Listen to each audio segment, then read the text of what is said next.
He threw her out while she carried his children. 5 years later, he saw the twins with his eyes. The hallway was silent except for the ticking of a clock somewhere deep in the house. A sound too slow, too calm for the moment that was happening. Lily stood near the staircase, one hand resting on the curve of her stomach as if to shield the life growing inside.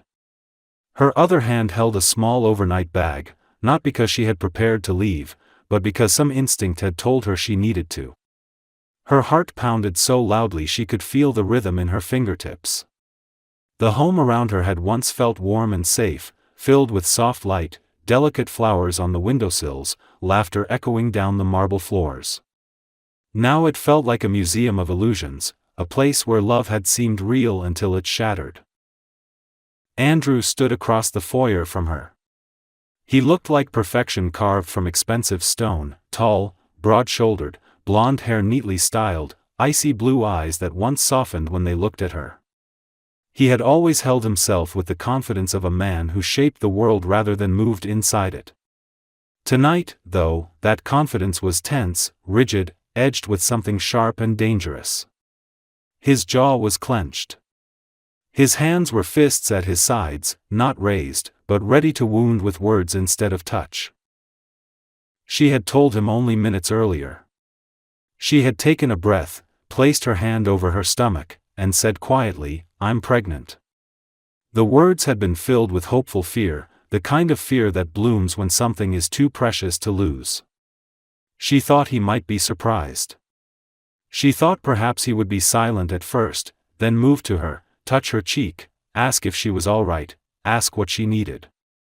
She had let herself imagine, just for a moment, a future. But instead, his silence had chilled everything in the room. His eyes had changed first, the blue in them turned cold like winter ice. Then his expression collapsed into something she had never seen before. Not sadness. Not confusion. But anger. Fear disguised as fury. He took a step toward her, but not to reach her. "No," he said, his voice low, too controlled. "No, Lily. You don't understand. I cannot do this. I cannot have this. Not now. Not ever." His voice rose with every sentence, unraveling into something sharp and uneven. "You promised me. You said you were careful. You said this wouldn't happen."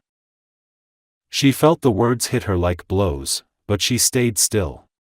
She had known some part of him was afraid of vulnerability, of needing anyone, of letting anyone inside the steel fortress he had built around his life. But she hadn't known how deep that fear ran. "I didn't lie," she said softly. "I didn't plan this. I'm scared too. But this is ours. This is real. We can figure it out. Together." Her voice trembled, but her gaze did not. She loved him. She wasn't ashamed of that. That only seemed to make him angrier. He paced a few steps away, then back, running a hand through his hair as though trying to erase the world unfolding before him. "You don't understand," he snapped. "I built everything to avoid this. All of this. Attachment. Dependence. Chaos. Family destroys. It ruins. I won't be trapped." She stared at him, stunned. "Trapped? You think a child is a trap?"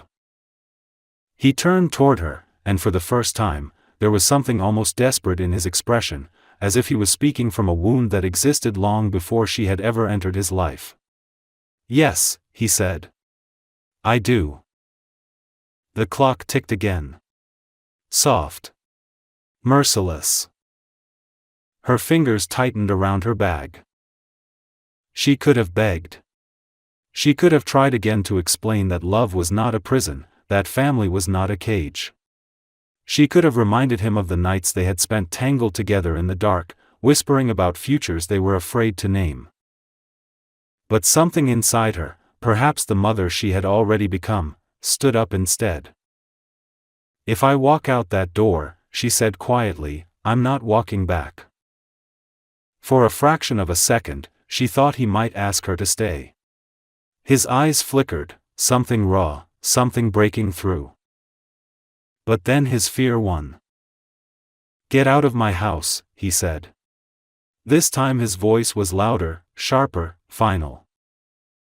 She stepped back. The floor felt unsteady beneath her feet. The bag felt heavier than her bones. Her heart felt as though it was tearing from the inside, quietly, without sound.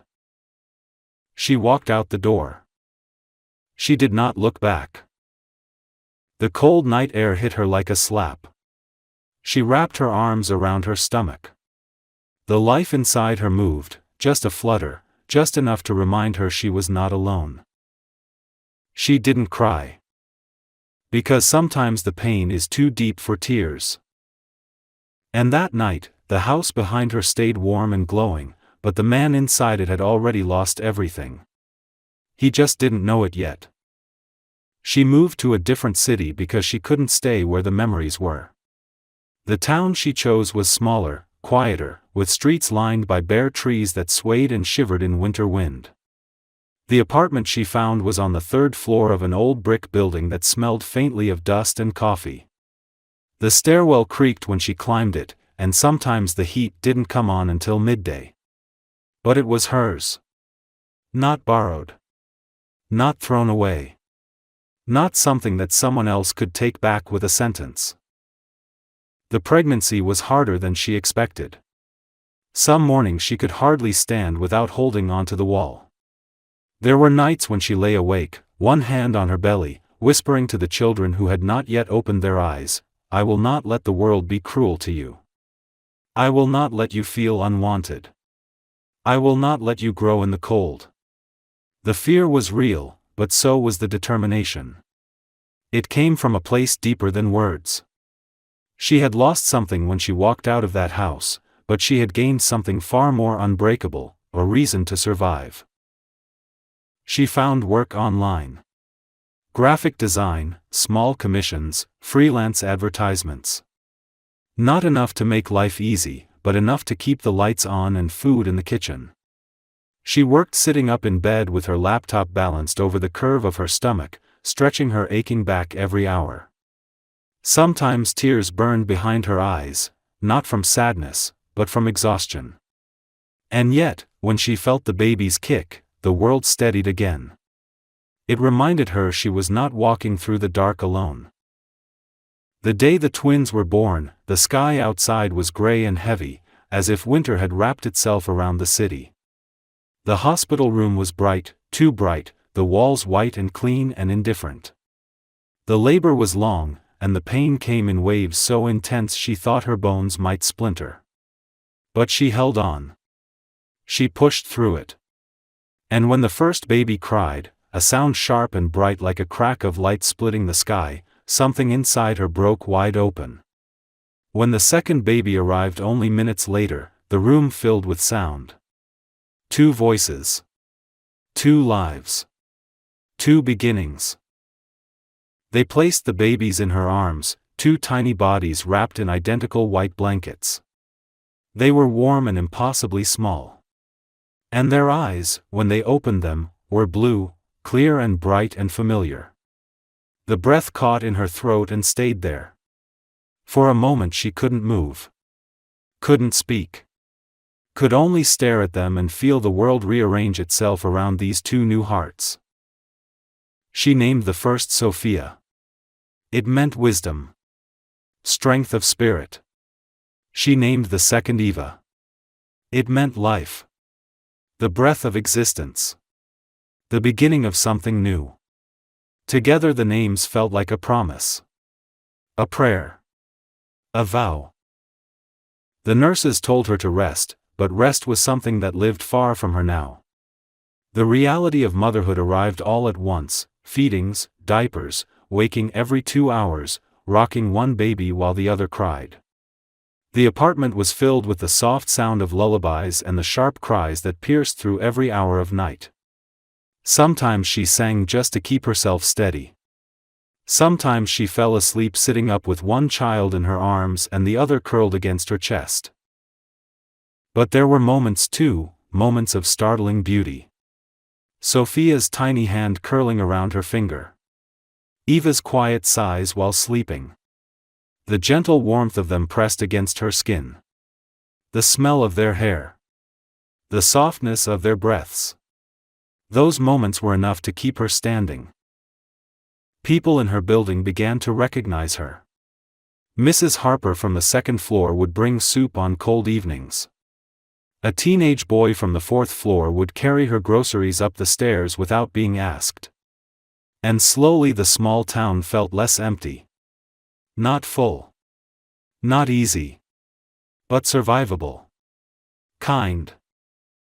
Years began to pass, not quickly, but steadily. She watched Sophia and Eva grow. They learned to laugh, to crawl, to walk with their small arms stretched out in triumph. Their hair grew long and gold like sunlight. Their eyes were oceans. And every day, when she looked at them, she saw him. She sometimes wondered if he ever thought of her. If he ever thought of them. If he lay awake in a house filled with silence, unaware that somewhere, two little girls with his eyes were learning to say their first words. But she did not let those questions stay. The past had taken enough from her. She was building something new now. Not perfect. Not stable. Not glamorous. But real. And real is stronger than everything that breaks. 5 years can pass quietly on the outside while tearing something open on the inside. For Andrew, time did not move in seasons or birthdays or holidays, it moved in headlines, contracts, flights, and boardrooms filled with polished tables and people who took notes when he spoke. He built his empire higher and higher, expanding into markets he used to only dream about. His face appeared on magazine covers, in interviews where he spoke about discipline, vision, efficiency. People admired him. Competitors feared him. Investors trusted him. But admiration is a thin substitute for meaning. Every night, when the city quieted and the lights in his penthouse dimmed automatically at midnight, the silence waited for him. He learned to fall asleep with music playing softly in the background because pure silence felt unbearable. His assistant thought it was because he liked noise. It wasn't noise he needed. It was something to drown out the memory of a voice he once loved. He could not recall the exact sound of it anymore, only the warmth of it, and the loss of that warmth haunted him more than any failure ever could. He dated occasionally. Beautiful women, polished, confident, women who knew how to talk about business and strategy and cultural events. He would meet them in elegant restaurants and smile in the polite, distant way that people mistake for depth. They liked him. They liked the idea of him. And every time one of them laughed or reached across the table, he felt the same hollowness inside, a space shaped like something he had destroyed with his own hands. Once, a woman brushed a strand of her hair behind her ear in a way that reminded him of Lily. He froze. His glass almost slipped from his hand. The woman didn't understand why his expression changed, why he stood so abruptly, why he excused himself for the night and never called again. He didn't tell her. He didn't tell anyone. There was one night when he found himself in the nursery section of a department store, without remembering how he had gotten there. Rows of tiny clothes in soft colors, little socks, baby books lined up neatly. He walked slowly down the aisle, feeling like an intruder in a sacred place. A woman nearby was holding her child against her shoulder, rocking gently. The baby made a small cooing sound, so delicate and trusting that it felt like a blow to his chest. His throat tightened. The woman smiled at him kindly, assuming he was a father. He couldn't speak, so he turned away before his voice broke. He threw himself harder into work after that. If he kept moving, kept building, kept climbing, then there would be no space for regret. That was what he believed. Or what he tried to believe. His house remained immaculate. Too large. Too quiet. The echo of his footsteps down the hallway reminded him of emptiness more than success. He had designed one room to be a study with floor-to-ceiling windows overlooking the city. People said it must feel powerful to stand there and see everything from above. But all he ever saw was distance. And there were nights, far more than he admitted to himself, when he would stop in the doorway of the guest room at the end of the hall. The room was empty, but he imagined it filled differently. A small bed. Soft toys. Laughter. Mess. Life. The vision lasted only a second before he locked it away, but it came back again every night, uninvited. His friends and colleagues assumed his restlessness was ambition. They thought the sharpness in his tone, the exhaustion in his eyes, came from pushing himself too hard. He let them believe that. The truth was simpler and far more painful. He had built a world that no longer had a place for the most important thing he'd ever touched. Sometimes, late at night, he replayed the moment he shouted at her. Not with pride. Not with certainty. But with the deep, aching confusion of a man who realizes too late that he acted from fear, not clarity. He had been afraid of losing control, afraid of becoming vulnerable, afraid of becoming his father. And in protecting himself from what he feared, he had become the very thing he despised. He wondered where she was now. Whether she was safe. Whether she was alone. Whether she was happy. He wondered if she ever thought of him. He wondered if she hated him. He wondered if she had kept the baby. Sometimes he allowed himself to imagine what the child might look like. And then he forced himself to stop, because hope was too dangerous. But there was one thing he could not stop. No matter how hard he tried, no matter how deeply he buried the thought, he missed her. He missed who he was when he was with her. He missed the part of himself he had thrown away. And he had no idea that somewhere, in a small city he had never bothered to visit, two little girls were growing up with his eyes, his smile, and his laugh, two pieces of his heart living outside of him, waiting for the day fate would bring them back into his world. Winter had a way of making the city feel softer, as if the world had been covered in a quiet blanket that dulled the edges of everything sharp. Snow clung to rooftops, to street lamps, to the bare branches of maple trees lining the sidewalks. People moved slowly, wrapped in heavy coats and scarves, their breaths forming soft clouds in the cold air. Lily liked winter for that reason. It made the world gentle, and gentleness had been something she fought hard to protect. She and the girls had made a ritual of visiting a small cafe on the corner every Saturday morning. It was a cozy place with warm lighting, wooden tables, and the smell of cinnamon and coffee drifting through the air. Sophia and Eva loved it because the barista always gave them extra marshmallows for their cocoa, and because there was a large window where they could watch snowflakes fall and pretend they were tiny stars. That morning felt like any other. The girls sat on either side of Lily, their blonde hair tied in messy braids, their cheeks rosy from the cold. Sophia was carefully decorating a sugar cookie with colored icing, sticking out her tongue in concentration, while Eva insisted her snowman cookie needed just a little more sparkle, which meant an unreasonable amount of sprinkles. Lily watched them with a soft, tired smile, the kind of smile that comes from loving so deeply it aches. She didn't notice him at first. The cafe door opened, letting in a gust of cold air and the sound of muffled traffic. A man stepped inside, brushing snow from the shoulders of his coat.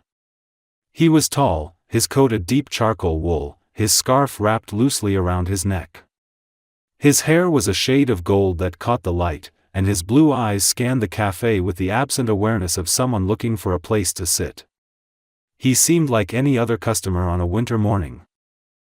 But when he turned his head, something in the air shifted. Lily felt it before she saw him. A pressure in her chest, a sudden stillness. She lifted her eyes, and the world around her seemed to fall away. Time did not stop, but it stretched, slow, heavy, almost fragile. Andrew. He was older, though only by a few years. His features were sharper now, carved by stress and quiet nights without sleep. His posture still held authority, but he looked tired in a way she had never seen before. The confidence he once wore like armor now seemed thinner, cracked at the edges. But his eyes were the same blue she remembered, the same blue that had once felt like home. He saw her. And then he saw them. Sophia looked up first, innocently, smiling as she offered Lily her cookie to admire. Her blue eyes, his eyes, shone with uncomplicated joy. Eva followed, her laughter spilling out as she shook sprinkles onto the table by accident. The resemblance was undeniable. They were mirrors of him in miniature form. Reflections of a life he had once rejected. Andrew stopped breathing for a moment.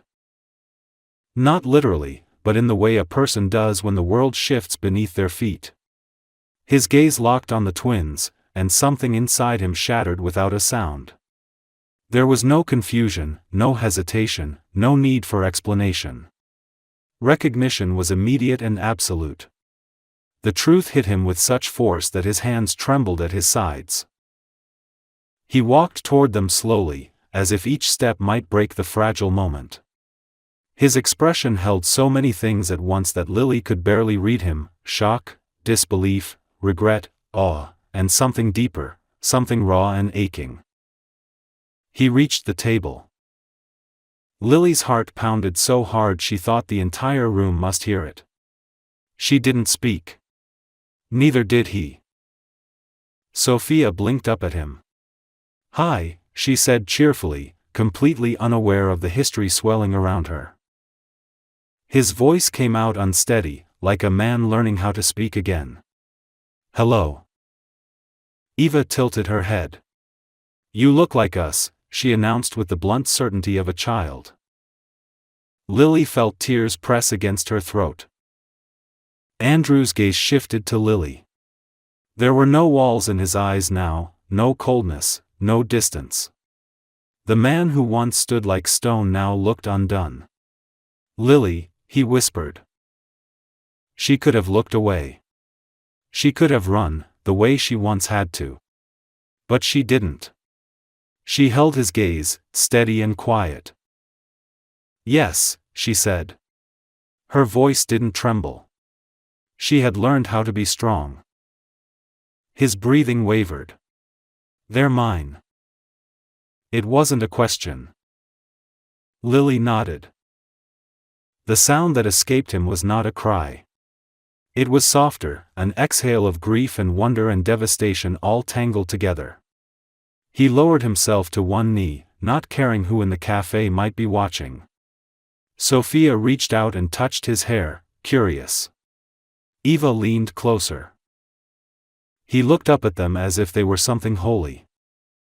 "I'm so sorry," he said. The words barely made it past his lips, but they were real. For the first time, he understood exactly what he had lost. And for the first time, Lily saw him not as the man who forced her out into the cold, but as a man standing in the ruins of his own choices, finally ready to see what mattered. The world outside kept snowing. The cafe kept buzzing with quiet conversation. But at that small wooden table, something enormous shifted. Their past didn't disappear. But their future had just changed. He came back the very next day. Not with grand gestures or gifts or apologies rehearsed to sound noble. He simply arrived, standing outside the cafe before it opened, hands buried in the pockets of his coat as his breath clouded in the cold morning air. Lily saw him through the window when she came with the twins, their small hands wrapped in hers, their scarves crooked and wool hats slipping sideways.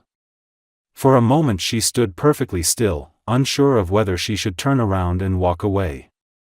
But the girls tugged her forward, and she understood that this moment was no longer about her alone. They sat at the same table. Sophia and Eva, unbothered by adult complexities, began building shapes out of sugar packets while Lily wrapped her hands around a warm mug. Andrew sat across from her. He looked different now, as if something inside him had softened painfully overnight.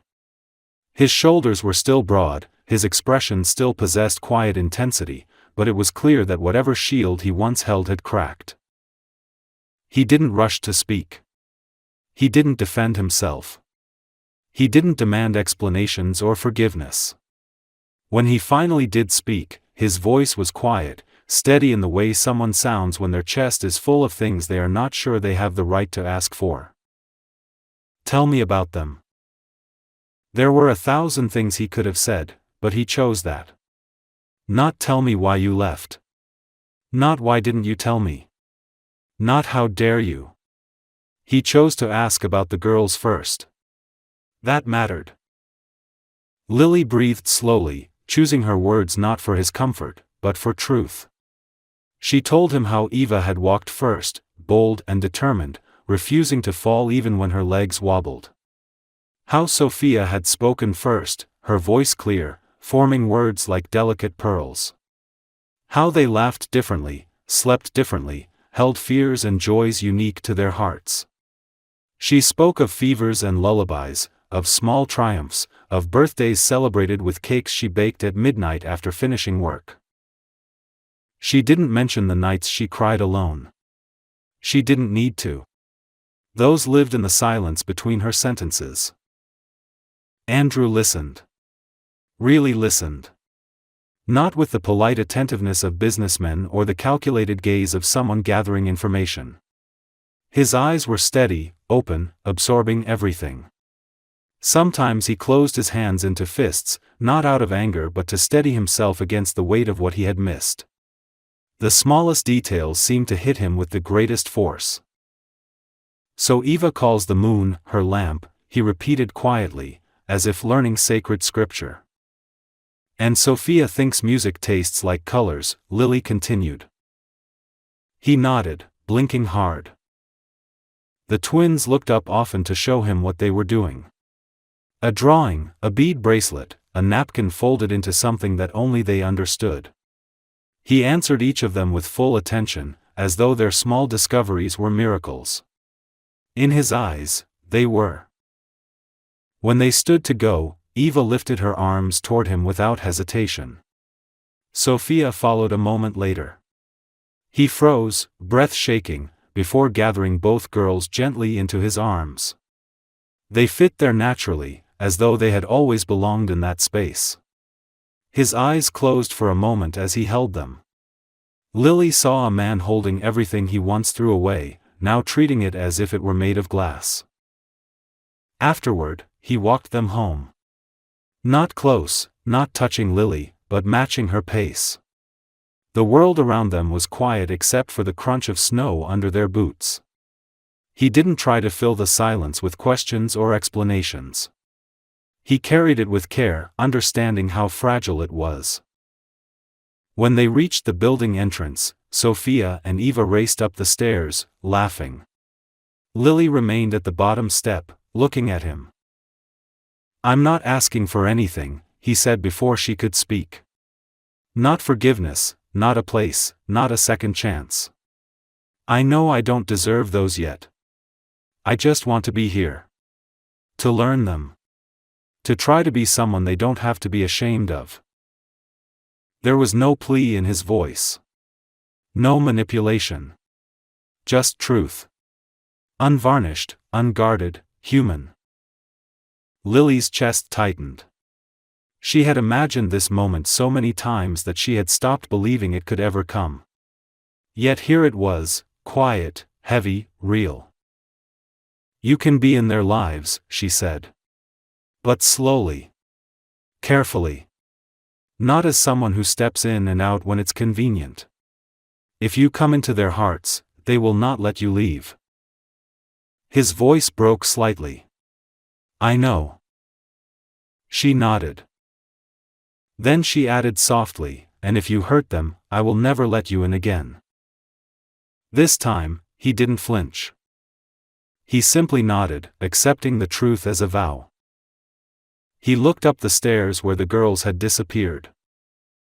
"I won't leave," he said. Not a promise made to convince. A promise spoken because he finally understood the cost of breaking one. And for the first time since the day she walked out of his house, Lily believed him.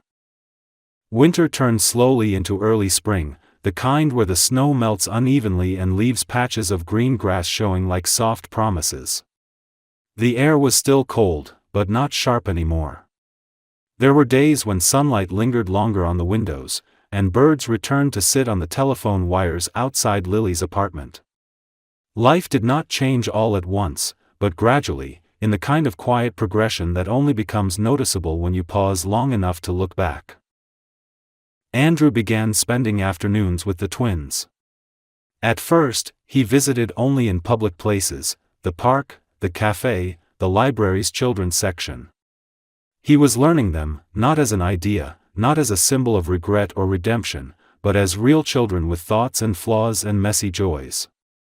Sophia walked beside him while holding onto two of his fingers instead of his whole hand, as if she needed independence but on her own terms.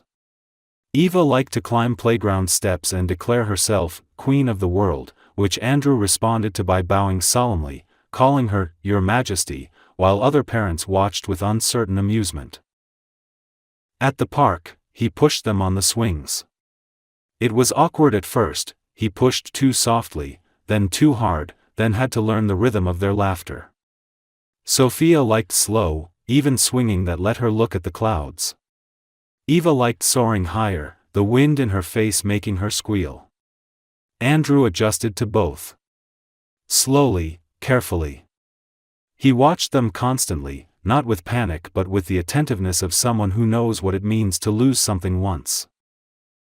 He began to understand their personalities in ways Lily had learned long ago. Sophia was cautious, thoughtful, always considering the world before stepping into it. Eva was fearless, ready to leap first and consider consequences later. They balanced each other, the quiet wisdom and the wild joy. And as Andrew spent time with them, something inside him began to settle. His movements became gentler. His voice softened without losing strength. The girls didn't change him, they revealed him. Lily watched this from a careful distance. Not coldly, not suspiciously, simply aware. She was learning him again, just as he was learning them. Sometimes she joined the outings, sometimes she let him go alone with them, though those first times caused her heart to stretch painfully in her chest. But he always brought them back safe. He always texted when they were on their way. He always asked if there was a bedtime routine he should follow. And little by little, trust began to grow, not quickly, not blindly, but steadily. There were moments, though, when the past surfaced. One such moment came during a rainy afternoon. They were in Lily's apartment because the weather made the park impossible. Toys covered the living room floor. Sophia had spread out her coloring books, Eva was trying to stack blocks into a tower that would never stand straight, and Andrew was sitting cross-legged on the floor with them, sleeves rolled to his elbows. The twins were laughing about something, a joke only children could understand, when Eva, without warning, said, "Before you came, Mama cried a lot." The words fell into the room with weight. Sophia looked up, her expression thoughtful, not embarrassed, simply honest. "We hugged her," she added softly. The silence that followed was not loud or dramatic. It was fragile. Andrew looked at Lily, and this time his eyes did not avoid the truth.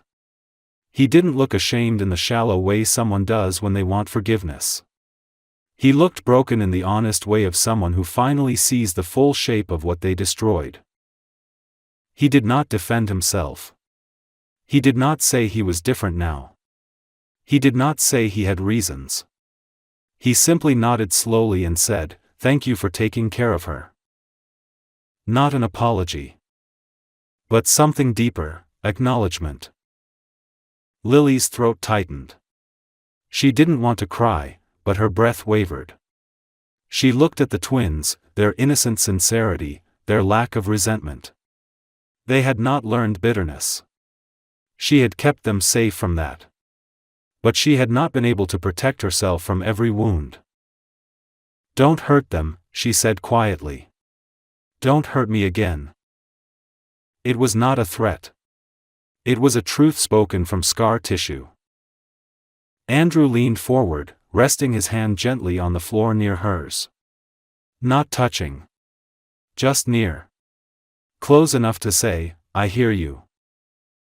"I won't," he answered. The words were simple, but they carried weight that came from somewhere deep, somewhere real. The rain tapped softly against the windows, a steady rhythm like breathing. The girls went back to playing. The tension eased. Life continued. And in the small, everyday acts, tying shoes, wiping sticky fingers, laughing at half-understood jokes, something fragile and powerful began forming between them. Not reconciliation. Not yet. But the beginning of something new. Something growing. Something alive. Something that could, one day, be whole. Spring matured into early summer, and the city seemed to breathe more deeply, as if it too had survived something. The trees bloomed, the river thawed, and children filled the parks with running footsteps and laughter. With each passing week, the rhythm of their lives shifted, subtly, but undeniably. Andrew was no longer just a visiting presence, he had become a familiar one. The twins expected him.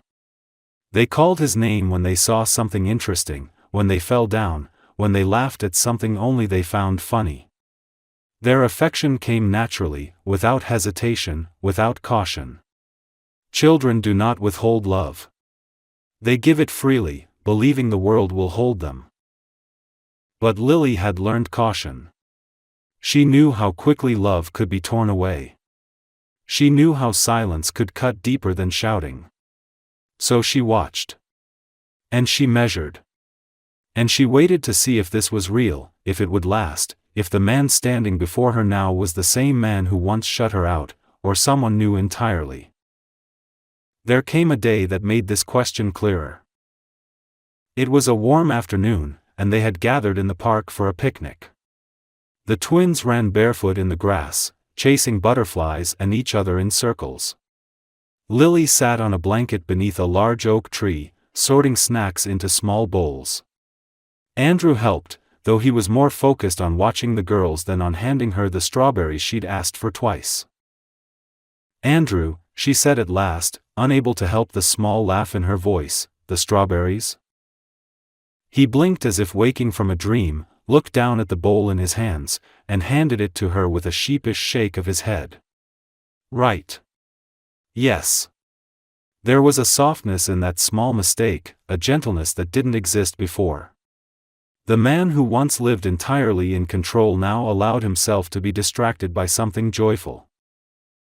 Sophia came running toward them, holding a flower. "For you," she announced, thrusting it toward Andrew instead of Lily. It was a small, uneven wildflower, its stem slightly crushed from her grip. Andrew took it as though she'd handed him something priceless. He didn't just tuck it aside, he tied it carefully through one of his coat buttonholes, as if it belonged there permanently. Sophia beamed. Lily saw something flicker in her chest, warmth, sharp and tender at once. Eva ran up next, dirt smudged on her knees, grass in her hair, and declared loudly that she had caught the biggest bug in the entire world. Andrew knelt to look at it without flinching. His expression was serious and awestruck, as though the tiny beetle truly was a marvel of nature. Eva glowed with pride. Lily watched all of this with a quiet ache. Not a painful one, more like a memory of pain, softened by time. Later, while the girls chased fireflies near the trees, Lily and Andrew remained sitting on the blanket. The sunlight filtered through green leaves overhead, casting dappled shadows on the ground. The air was warm, and the world felt suspended in a peaceful pause.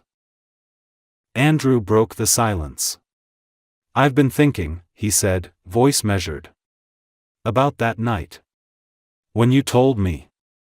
And I. His throat tightened, as though the words themselves were heavy. I didn't understand that fear could make someone cruel. But I was cruel. And I've regretted it every day since. Lily didn't interrupt. She didn't rescue him from the discomfort of saying it. She let him speak. I thought love would trap me. I thought becoming a father would take everything I had built. I didn't understand that it would have given me something I was missing. He stared down at his hands, which were steady now. I didn't know how to be loved without feeling like I was losing control. And I hurt you because of it. Lily breathed slowly. Her heart didn't race this time. It simply listened. You did hurt me, she said gently. You changed everything in one moment. I had to learn how to stand again. He nodded. I know. And I'm not asking for forgiveness. I don't want to erase what happened. I want to build something new beside it. Something better. She looked at him then, not at the version of him she had once loved, but the man he had fought to become. His eyes were still blue, still steady, but no longer cold. They held something vulnerable, something she had never seen in him before. What do you want, Andrew? She asked quietly. Not to test him. Not to trap him. To understand. He exhaled, slow and raw. I want to be here. Not halfway. Not visiting. I want to wake up knowing my daughters are growing in a world I'm part of. I want to share responsibility. To help you. To learn with you. To build a home with you both, not the home I used to believe in, but a real one. A long silence stretched between them. Not tense. Not uncertain. Sacred. Sophia and Eva laughed in the distance, spinning in circles under the trees, their hair catching the light like strands of gold. Lily looked at them, and then back at him. You don't get to erase the past, she said softly. But you can choose what you do now. And so can I. He nodded once. A quiet, steady acceptance. She leaned back on her hands, letting sunlight warm her face. We build slow, she said. Not rushed. Not fragile. Real. Something changed then, not a grand declaration, not a kiss, not an embrace. Something quieter. Deeper. They didn't need to say that this was the beginning of something. It already was. Summer faded into autumn, the air turning crisp and bright, leaves shifting to gold and amber. Change happened gently, not through a single dramatic moment, but through the slow shaping of days. There were small things first. Andrew began leaving a spare sweater at Lily's apartment. Jason-style drawings from the twins ended up pinned to his office wall. His phone lock screen changed to a picture of Sophia asleep on his shoulder and Eva tangled in his scarf like a mischievous kitten. None of it was spoken aloud. None of it was declared. Life had simply begun to knit them together in quiet, unquestionable ways. He found a house. Not like the one he once lived in, cold, echoing, immaculate. This one sat near a lake at the edge of the town, where the water reflected the sky in still ripples. The house had soft white walls, warm wood floors, and wide windows that filled the rooms with sunlight. It was peaceful in a way that didn't demand silence. It felt like the beginning of something rather than a memory of someone else's past. He didn't tell Lily immediately. He waited, learning stillness, learning patience. The Andrew who once demanded control now understood that love was something that could only grow if given freedom. One afternoon, while the twins were in the middle of constructing a grand pillow fort in the living room, he asked if she would take a walk with him. The question was soft, easy, without pressure. She agreed, though her eyes flickered with questions unspoken. The path to the lake was lined with tall grasses and wildflowers just past bloom. Leaves underfoot made a gentle rustling sound. They walked without hurry, side by side, their steps falling into natural rhythm. For a while, they didn't speak at all. The silence between them had changed over time. It was no longer something tense and fragile. It was steady, shared, companionable. When the house came into view, Lily stopped. The structure stood simple and unpretentious, with a wide porch and a sloping roof, surrounded by a yard big enough for bare feet and running laughter. There was nothing dramatic about it, nothing imposing. It simply looked like a place meant for living. Andrew didn't look at the house. He looked at her. "I didn't buy it to replace anything," he said quietly. "I didn't choose it to erase the past or pretend it didn't happen. I wanted to build something that starts from now. Something whole. Something real. With you. With them. Not as an apology. As a future." Lily didn't speak immediately. Her heart felt full and fragile at the same time, like something new being born. She walked toward the porch and placed her hand on the wooden railing. It was smooth, warm from the sun. She imagined the twins running barefoot across the lawn, hearing their laughter echo between the trees. She imagined mornings where sunlight poured into the kitchen. She imagined evenings where no one was alone. She imagined peace. When she turned to face him again, there were no tears in her eyes, only recognition. Not relief, not disbelief, recognition of a truth she had not allowed herself to believe until now. He had changed. Not because she asked him to, not because life forced him to, but because love handled him gently and slowly, reshaping him from the inside out. "We'll move slowly," she said softly. He nodded. "As slowly as you want." She stepped closer. Their hands brushed. Not clasping, not holding, just touching. But that small contact felt like the closing of one story and the beginning of another. The move wasn't perfect. The twins cried when they realized they wouldn't see Mrs. Harper from the second floor every morning. Lily had to sort through boxes filled with pieces of a life lived in survival mode. Andrew learned how to assemble furniture with minimal swearing. Eva attempted to help by handing him screws in random emotional order. Sophia labeled every drawer in careful handwriting, sometimes misspelling the words in ways that made them laugh. On the first night in the new house, they didn't have everything put away. The kitchen table was still unassembled. The living room held half-open boxes. The girls fell asleep in a pile of blankets, curled together like two halves of one dream. Lily sat beside them on the floor. Andrew sat beside her. The house was quiet, but not empty. Lily rested her head against his shoulder. This time, he didn't freeze. He didn't overthink. He simply leaned gently against her, matching her breath without trying to own it. Outside, the lake shimmered under moonlight. Leaves rustled softly in the wind.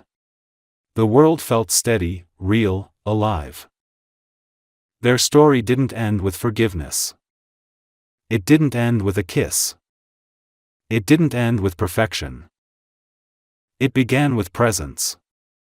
With choosing, again and again, in small quiet moments. Love didn't return. It grew, slowly, tenderly, from everything they had survived. And this time, it was strong enough to stay.